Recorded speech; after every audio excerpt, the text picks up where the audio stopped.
Good morning, everyone. I'm Susan Demas, the executive editor here at Lincoln Square.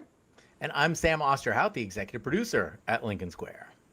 And welcome to the weekly assignment where Sam and I talk with you about what's coming up this week on Lincoln Square, the latest headlines, and what we can all do to fight back against authoritarianism. This week, we have a special guest, Congressman Jared Huffman, who just came out with a new book. It's called No Profits, The Fight to Save Democracy from Christian Nationalism. And we'll also talk with him about some of the other work that he's doing in fighting Donald Trump's ballroom and trying to save our public lands. Congressman, thank you so much for taking the time this morning. Susan and Sam, it's great to be with you. Thanks for having me. Great. Well, I wanted to start with your book, and I know that back in 2017, you were very critical of Democrats for not being vocal enough about the threat of Christian nationalism, and that prompted you to come out as a humanist. Now here we are 9 years later, the second Trump administration, where we have people like Pete Hegseth running the Pentagon, supposedly with God as his co-pilot. Tell us where we're at now in this fight against Christian nationalism and what we can do. Yeah, this is much further along than most people realize. And I wanted to write this book to take readers behind the scenes at the Capitol, show them what I see every day. You're absolutely right that the way Donald Trump weaponized Christian nationalism to win the 2016 election was a real eye-opener for me. I watched that as what I thought was just a craven political exercise to win an election. I didn't think he would try to govern that way. But then he brought all of these fringe extremists into government and started mainstreaming and platforming folks who really are quite extreme and dangerous, frankly. And that was the triggering event that led me to do something really unusual, to come out as the only person in the House and Senate to publicly admit I don't have a God belief. I did it because I realized that as much as I like my leadership role on environmental issues and defending public lands, the stuff I went to Congress to work on, this fight to defend church-state separation was going to become part of my work, whether I liked it or not. Yeah, so we do a show here called Unholy Ground where we talk about white Christian nationalism and the white Christian nationalists in the ranks of Congress and the seats of power. Yeah. And I'm curious, we talk a lot on that show about how all of your constituents need to wake up to this fact that this is a 50-year plan. They've been doing this for a long time, and finally those plans are taking shape and finding their mark. What about your colleagues in Congress? Yeah, are they hearing this? So you've been sounding the alarm. Thank you. A lot of religion scholars and a growing number of moderate and progressive Christians from a faith perspective have been starting to take this movement on. But people continue to look away. I really believed that January 6th was going to be the wake-up call we all needed, because this movement just exploded in front of everyone. Anyone who was looking could see the profusion of religious extremism that really was a defining feature of the mob that day. And it didn't happen. I watched the country go back to sleep. I watched my own colleagues not see those things and look away. And then, of course, I write in the book how the Select Committee on January 6th that was supposed to tell the full story of what happened and who was responsible actually mentioned nothing about Christian nationalism, despite the mountains of evidence that was right there before them. There's a reason for that. It involves one member of the committee, and I tell that story in the book. That was Liz Cheney, correct? That's right. Yeah. Talk to us about how that didn't make it into the final report and what some of the dynamics were there, because, of course, now her former caucus is led by Mike Johnson, who is an avid Christian nationalist, and that really guides so much of his leadership. Yeah, Mike Johnson is hardcore Christian nationalist and 2 heartbeats away from the presidency. So that tells you a little bit about how close we are to a pretty unthinkable thing in this country. So here's how it all went down. the committee spent about a year and a half gathering evidence, and the evidence was overwhelming. I mean, you folks are probably aware of the digital and video exhibit that the Smithsonian put together called Uncivil Religion. It documented all of the sights and sounds of, pastors and folks blowing shofars and all of the on-site profusion of Christian nationalism. The very first witness in the first hearing the committee had was a policeman, a Capitol policeman who got the crap beat out of him by these folks. And he said in his testimony, they thought they were doing God's work. They had Christian T-shirts and flags, and they were talking about religion. The very first rioter to storm into the Capitol building had been posting about the prophetic meaning of that day and Trump's prophetic role. This was there for everyone to see. And the staff that wrote up the draft report did see it. They wrote about it. There was a staff group called the Purple Team that put a draft report together that did explain the central role of Christian nationalism. And everyone was fine with that being in the final 845-page report, except Liz Cheney, and she just wouldn't have it. She thought it would distract from Trump's culpability, and she thought it would offend Christians. So she ordered it out.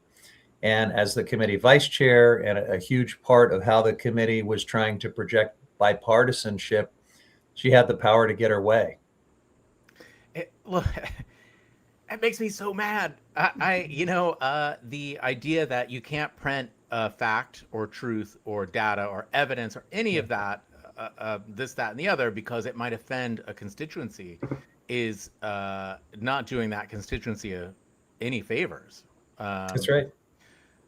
I wonder, is this how do we move forward with big projects like land management, like climate change, like any of this, when we're dealing with a whole sect of our government who rejects reason? Yeah, it's a flood the zone challenge for sure, Sam. And I am trying to defend our public lands. I'm trying to stop really dangerous and wrong-headed projects from moving forward without environmental review, without congressional approval. All of these vanity projects. As the top Democrat at the Natural Resources Committee, I'm on point to confront all of that. But it is a full spectrum assault on the rule of law. And that, of course, includes environmental laws. It includes things like treaties with other nations. We have a treaty with Mexico that should prevent this wrong-headed road and security barrier that they're trying to build right along the Rio Grande River right now without environmental review. But they just ignore it and plow ahead, just like Trump did with the East Wing. So that's just a parallel fight that I need to wage in Congress, and it can be overwhelming. There's an awful lot coming at us.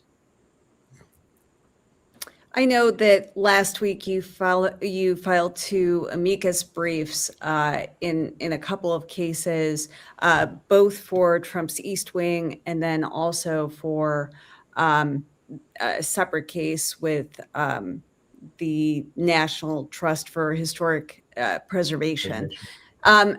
Talk to us about what is at stake here, because this isn't just a vanity project for Trump. This involves taxpayer money. This involves the destruction of the White House, which is supposed to belong to all of us. And this is certainly not the only project that Donald Trump has embarked on as president that has taken taxpayer dollars for projects like this. That's right. All of that is what is at stake. And it's not just a little bit of money. I mean, this is hundreds of millions of dollars that have been misappropriated and directed to these vanity projects so far. And if he's allowed to continue down this path, it will be even more. Much of it, through these no bid contracts to people that hang out at Mar-a-Lago and, are his political allies. So the West Wing, or the East Wing, rather, ballroom is, one of the more glaring examples, because it just smacks of this great Gatsby, let them eat cake disconnect while, Americans are out there in the real world struggling. This guy is obsessed with these gilded vanity projects. but it's also a lot of money, and that money in many cases has been redirected away from the National Park Service. So many of our national parks are struggling with about 25% of their personnel purged or fired or driven out of the agency, budgets slashed. Demand to go to our national parks is higher than ever because it's still an affordable and a wonderful way for people to experience the wonders that our national parks are all about. So it's something we've got to fight. It's certainly the rule of law is at stake here. And, he's using fake emergencies to justify most of it. This started out as just a ballroom for parties, of course, but now it has morphed into this imperative for the security of the entire executive branch and the president and future presidents. So, look, everything's a Reichstag fire with this administration. Everything is a ruse to just sort of get whatever they want and circumvent Congress and circumvent the law. Yeah. So where do we go from here? I mean, I think that, one thing that I really love about the work that you're doing is that it connects all of those dots. Because the white Christian nationalism is kind of the base layer of all of this, right? Dominionism and the idea that Christians own the world and can do whatever they want with it. I'm curious about what you hear at town halls and from your constituents who might be struggling with, cost of living, or how do issues like these break through, and how do we connect the dots between something as sort of fantasy sounding as white Christian nationalism, the destruction of our national monuments and federal lands, and something like affordability? Yeah, I think the way they connect is impunity. Basically, when you subscribe to these belief systems, these Christian dominionist belief systems like the Seven Mountains Mandate, right, it is your religious duty to conquer government, not to ask permission, not to win hearts and minds through gentle persuasion and work the levers of democracy, like right-wing Christians tried to do in the 1980s in their culture war. And then they realized, Paul Weyrich and others realized, in the 90s when they lost the culture wars, that democracy no longer works for them because there may not be a moral majority the way they conceptualized it. It may be that most of the country is not with them and not down with their agenda. And so make no mistake, and I explain in the book how we morphed from that attempt, that majoritarian attempt to wage culture war, into what we're seeing today, which is just a straight out power play to conquer our government and to achieve their authoritarian theocratic ends. That's what's going on. And that's why the rule of law is just an obstacle. Everything is just an obstacle to either be steamrolled or simply ignored.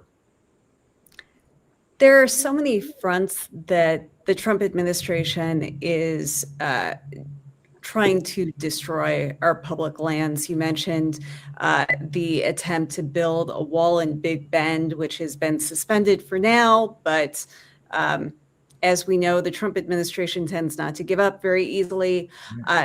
Between DOGE and other cuts, the National Park Service has been devastated in terms of employees.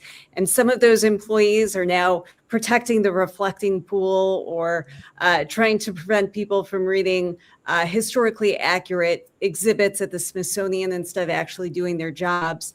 And then there is another fight that I know you've been involved in, which is that the USDA is proposing to rescind the 2001 Roadless Rule.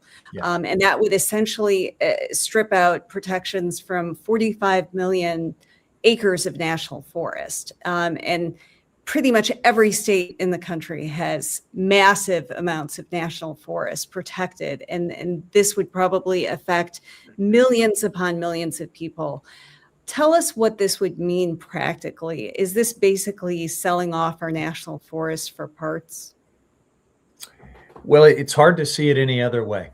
The Roadless Rule protects, many, many thousands of acres of forest land, from new road building. Why is that? If there's new road building back in the back country, there's obviously going to be logging. There's going to be massive erosion. There's going to be long-term environmental degradation. And the taxpayers will be on the hook for that. If there are a few logging projects that happen as a result of that road building, someone in the private sector is going to make some money on that. And then us, the taxpayers, are going to be on the hook for all the long-term damage. And by the way, that includes wildfires, because there is a well-documented correlation between roads and fires. Most wildfires start either on or very close to one of these roads.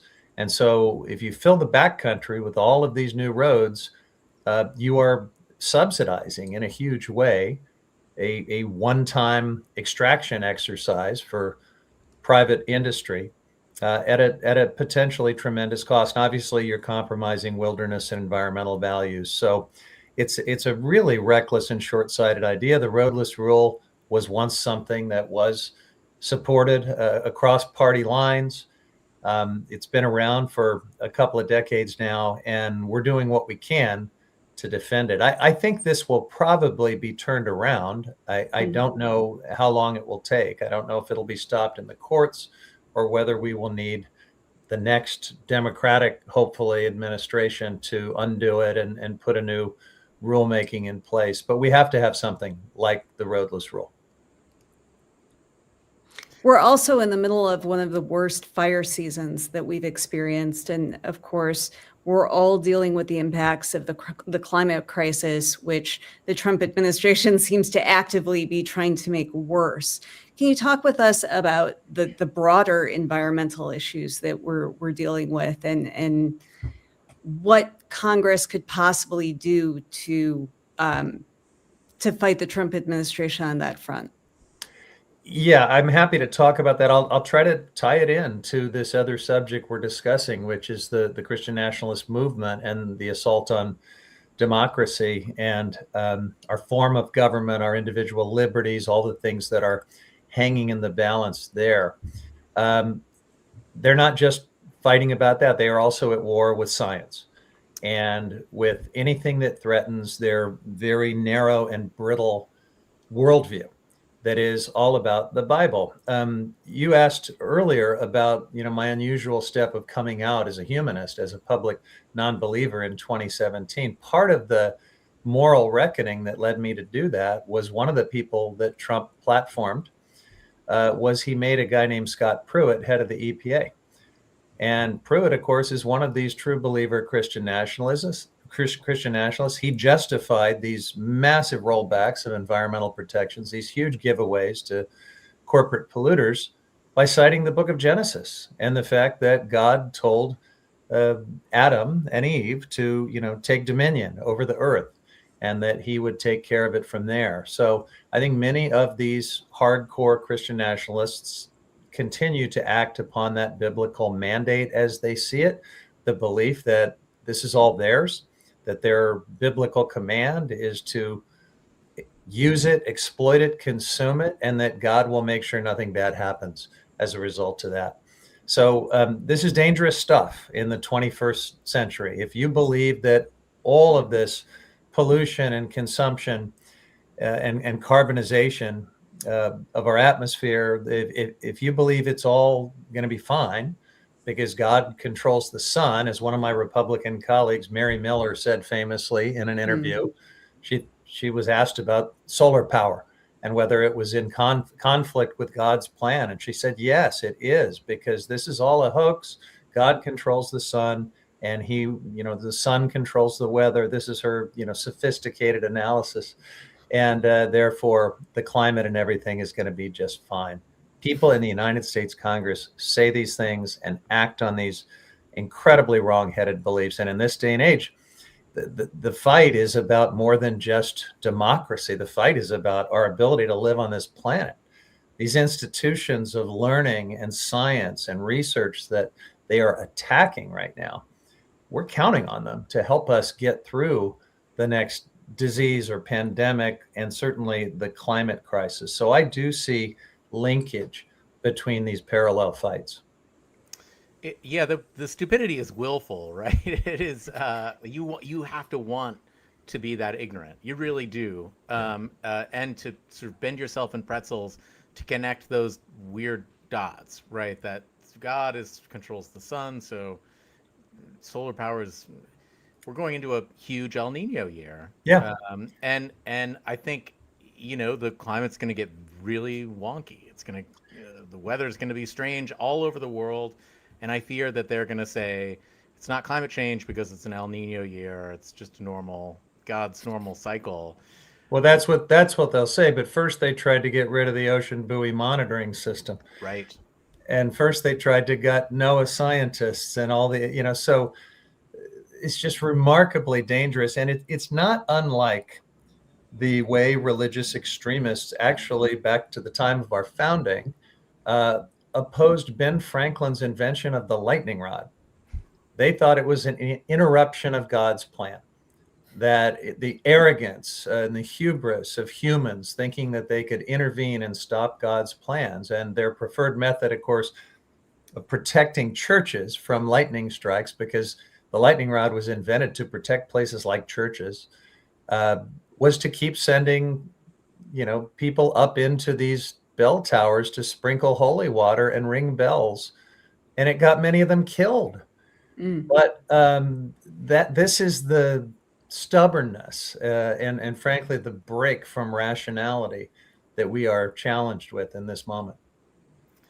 Well, Congressman, you founded the Congressional Freethought Caucus with Jamie Raskin, who wrote the foreword to your book. How many members do you have? And tell us, what are these meetings like? Are they different than your typical prayer meetings? Yeah. Sorry to laugh reflexively in response to that question. Yeah, they're pretty different than your typical prayer meetings. That's not to say that every member of the Freethought Caucus is an infidel like me. We have people of faith that just feel strongly about church-state separation and religious freedom, and it's wonderful. We're up to 37 members now, Susan, which interestingly makes us bigger than the Republicans' Freedom Caucus. Do you have any Republican members? No, but I would Okay. welcome it. I would welcome it. There was a time when Republicans were civil libertarians, when they defended church-state separation. In fact, I was on a panel recently with Rachel Laser from Americans United for Separation of Church and State, and she reminded us that just 20 or 30 years ago, 60% of her membership at Americans United was Republican.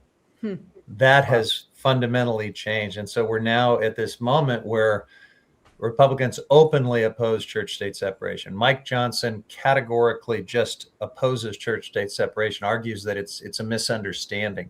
Trump's Religious Liberty Commission comes out with a 200-page report saying church-state separation is a misconstruing of our history and of the Establishment Clause, and is just not a thing. So sadly, I don't foresee Republicans joining the Freethought Caucus, but I'm really glad we have 37 Democrats. And yeah, we meet to talk about true religious freedom, basically freedom from religion, religious tyranny being imposed on us through the coercive power of government. How can we stand up for and protect religious minorities who are persecuted around the world because of their faith views, including agnostics and atheists all over the world? We write amicus briefs in religious liberty cases that go all the way up to the Supreme Court. So we're pretty active, and we talk a lot about freedom. I think about just to put a mention here of Nancy Kassebaum, who passed over the weekend from my home state of Kansas, who was to the left of Bob Dole and who I always forgot was a Republican because she was so moderate and so popular among my lefty family in the heartland. We need more Republicans like that. Yeah. Congressman, thank you for taking so much time to speak with us. The book, again, is No Profits, The Fight to Save Democracy from Christian Nationalism.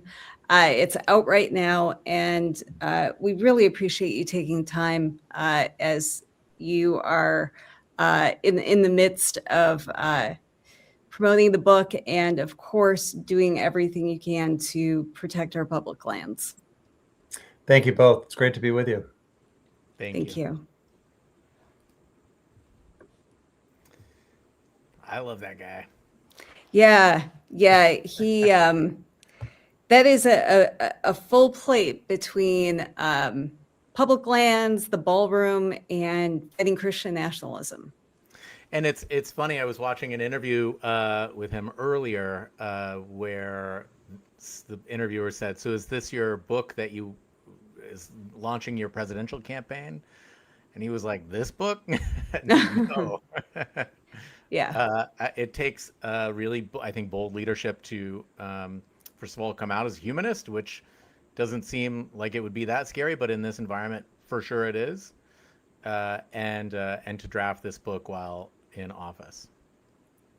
Yeah, absolutely. Yeah, just great to talk with him, and hope that he'll come back and talk with us again soon, because there's just so much going on the fronts that he fights on. Yeah, absolutely. Well, this week we have another great week here in Lincoln Square. Let's see, we will have another elected official. Arizona Secretary of State Adrian Fontes will be on Wednesday with Frank Figliuzzi. Frank is talking with a lot of top election officials in key states across the country as we're approaching the midterm elections, because of all of the assaults that we are seeing the Trump administration wage on voting. So I think that those are really good conversations, because, of course, Frank comes at it from being in the FBI for 25 years and a national security perspective. Yep. And then he gets to get the perspective of the people who are actually in charge of elections in all of these important states. Yeah, and I think that there's going to be so much talk of the midterms from now until the midterms, and probably until January, if we're being honest. But I love that Frank comes at it from a different angle, because the midterms are so much more than just polling, and so much more than just candidate selection and what are the Democrats doing, what are the Republicans doing. But this story, I think when we look back on it, of these midterms, is going to be, how did we bolster democracy? Mm-hmm. Right. How did we save our country in this election? And these are the conversations that sort of guide the way. Absolutely. Katie Phang, who is an attorney fighting for democracy, she's been fighting the Trump administration on the Epstein files, and of course, used to be on MSNBC. She will be on with Stephen Beschloss on Wednesday as he returns from his brief hiatus. So you won't want to miss 6 Questions with Katie Phang. Yeah, looking forward to that one. Yeah, such a good show. So it's so concise. I cut together while Stephen was out on hiatus, a best of those final lightning round questions, and it was so good, because they're the same questions every week, but everyone has such vastly and wildly different responses. It's so fascinating. Yeah, it's really fun to see people's different reactions there. Yeah, absolutely. And we also reran his first episode with Mary Trump, which we heard from a lot of you. You really enjoyed watching that one again. So thank you. We always appreciate when you let us know in the comments what you'd like to see more of, because this is a community and we want to make sure that you are, part of what we're doing here at Lincoln Square. So. Yep. And Kathy from Austin says, love 6 Questions. Me too, Kathy. Yeah. Susan, you have Simon Rosenberg coming up. Yeah, on First Draft on Wednesday, I'll talk with Simon. He, of course, writes Hopium Chronicles right here on Substack. I think we'll have a couple things to talk about with the midterms. There are a few elections that are kind of interesting coming up, so that should be a really good conversation. Yeah, he's the best. We always joke because you can just ask him a question and let him go. Right. And the thing is, what he says is always surprising and fresh and new. Hmm. He writes Hopium Chronicles, which is an incredible resource, but it's also, you forget the kind of, I don't know, he's really up there with Stuart Stevens and Joe Trippi and Rick Wilson in the rooms that he's been in. He Hmm. has seen power form and really firsthand. Yeah. He's an insider, but really doing the good work. Yes. And for strategy session this week, coming up at 7 tomorrow, we'll have Rick Wilson and Joe Trippi. Might have a special guest because Stuart Stevens is abroad again in Ukraine. We'll have a dispatch from him later on today. But Stuart is doing some very important humanitarian aid work overseas. So we probably won't get to hear much from him for the next week or so. Yeah, bits and pieces. He sent a video via text. I think we're gonna try to post that, right? Yep. It was about We'll post that later on today. an update. That guy, like, he's who I want to be when I grow up. Like, up, got to go to Ukraine, Sam. They need Yep. supplies. Sure you do. Yeah. And also today, we will have Admiral William McRaven, and he will be on with Frank at 2. That should be just a very important discussion with everything that is going on, especially with the Iran war that will never end.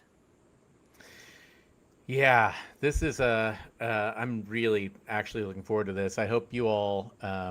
Oh, Maxine says no, Sam, stay home. My girls wouldn't let me go to Ukraine. I promise you that. This is an important conversation. We here at Lincoln Square really try to get. We find, we have commentary. We have analysis and all of this kind of thing, but we really try to get to the voices that know what they're talking about, the experts, the people who have been in the rooms where decisions are made and who have real context. And this is one of those conversations that I'm really proud of. I think this is going to be a good one. Yeah, absolutely. And then we'll end the week probably on some funny with Ben Collins, who, of course, heads up The Onion now. Ben actually had a very different career where he was tracking a lot of right-wing extremism back when he was with MSNBC. Then I think definitely needed to go in a totally different direction.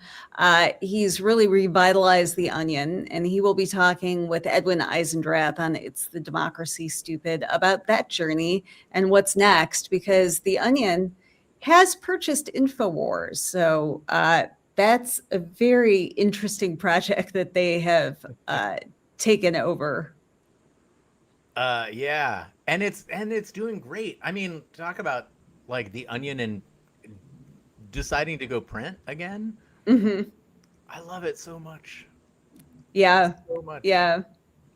Being from Chicago, it was always fun because you could get the print edition there. Oh yeah. Yeah, which I always enjoyed. Yeah. I mean, for a while it was full national. I could get it in Lawrence, Kansas. fun. I could get it, all over. I have friends who were at Wisconsin when it was started back in the day. And yeah, I think like if you went to like your local bookstore, sometimes you could get that. Yeah. Yeah. Yeah. So it'll be a great week. Really looking forward to this. And we know that it's back to school time. Labor Day is right around the corner, but then the midterms will be fast upon us. And so you will want to tune in because we're going to start bringing you some daily election programming with our good friend Max Burns. So you won't want to miss that. It'll be a great way for you to catch up on just the latest polls, experts in the field, and make sure that you're all up to speed with some of the most important races going on across the country. Yeah, and I think look for more information on this in the next week or so. But this is really excited about this. Max has such a clear and concise and very smart vantage into the elections as a Democratic strategist who's really been working for years, but is still looking at it with some fresh eyes. And the daily show that he'll do will give you everything you need to know in about 10 to 15 minutes. So, my sister always calls and is like, what's happening with the election? Send her that link. Yep.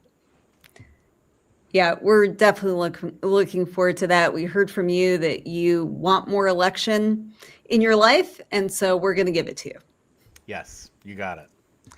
Well, before we go, our weekly assignment this week, in honor of having Congressman Huffman, it is fire season, as we talked about, and we have the link for you to get in touch with your member of Congress and tell them to oppose Trump's cuts to the national forests that are happening on so many different fronts. But this is not the time when there are so many dedicated federal employees that are out there trying to fight the fires and keep our communities safe. That's right. I mean, look, the world is not cooling down significantly. No. We're on a trajectory. And at some point, we have to start managing for the effects of this. And, I still have this cold. And my doctor thinks that it was from air particulates. Mm. It's not getting better. The fires will not get better. So defunding any of these and opening up and destroying only makes us sicker and less prosperous. So do the work. Well, Sam, always great to be with you. And thank you to all of you for joining us as well. Thanks, everyone. See you next time.